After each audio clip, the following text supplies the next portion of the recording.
I awoke the first night in my new house to a shrill moaning sound.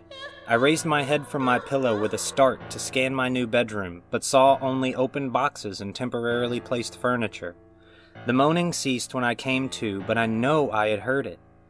The house was built in the 80s, so I hadn't given the thought of it being haunted any real consideration before I moved in. I fell back to sleep after giving it some effort, losing consciousness again as I went over the chores I had planned the next day, moved storage to the attic, and arranged the living room. I had broken up with my girlfriend of 4 years just months prior to moving into my own place, and part of me made the move to show her and myself that I was independent. Codependence was something I had observed within myself for some time, and I felt I needed to tackle it head on to show everyone I wasn't, as she put it, a little bitch boy. The next morning came, and I took a few trips up to the attic to store some boxes when a second unexplainable event occurred. In the middle of the day, no less. I was rummaging through a box of childhood participation trophies and school-aged art projects when I heard a distinct creak of the wooden floor behind me. I turned toward the sound and noticed a panel of the wood flooring had come loose, and there seemed to be a space beneath it.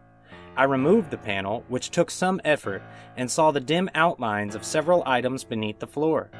I reached into the void and retrieved half of a Trojan Magnum condom wrapper.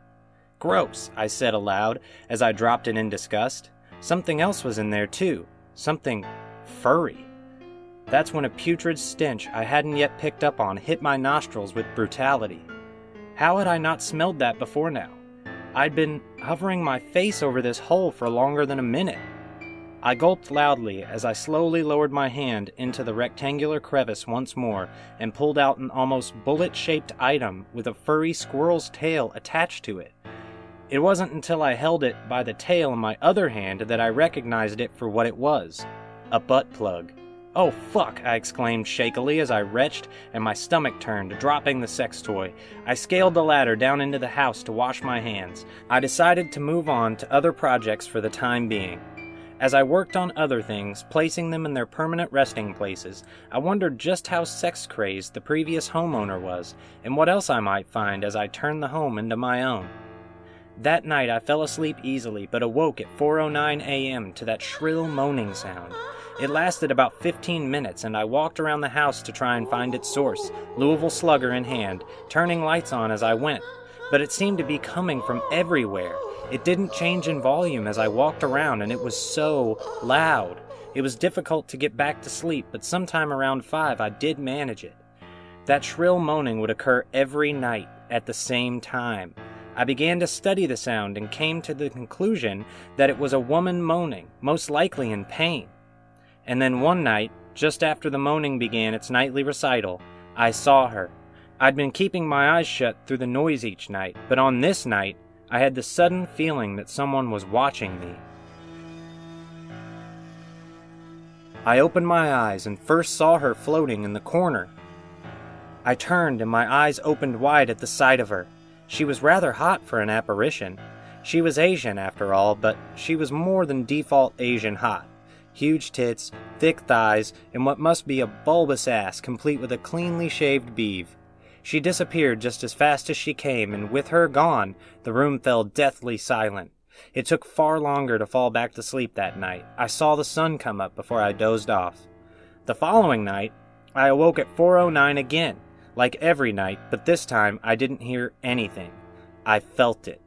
My head was all the way beneath the comforter, but when I tried to raise my head and arms to move it, I found I simply couldn't.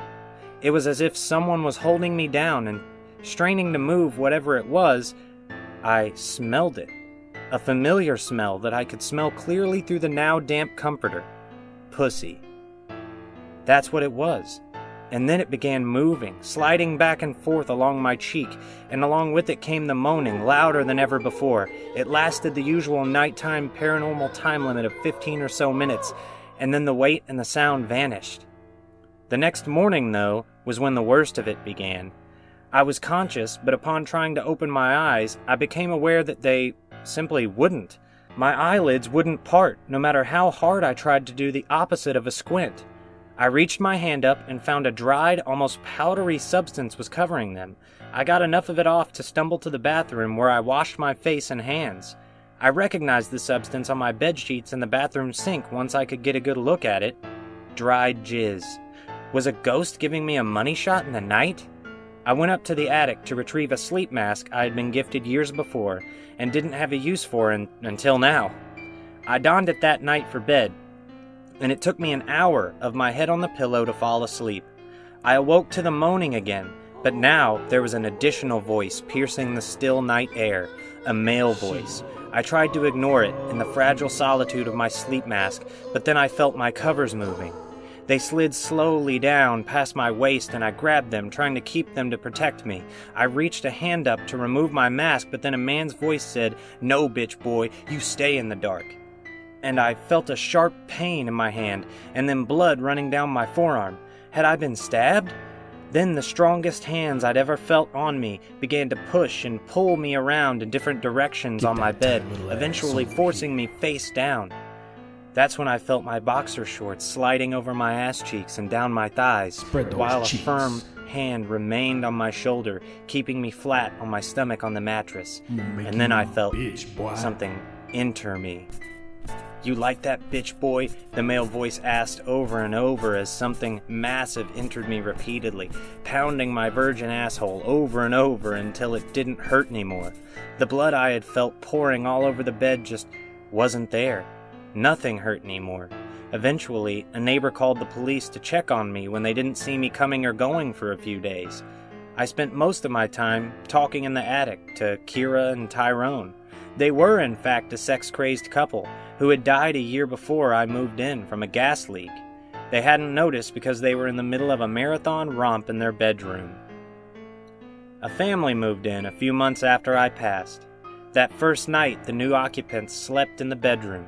I could feel a smile creep over my ghostly form as I watched Kira's mouth open to produce a shrill moan.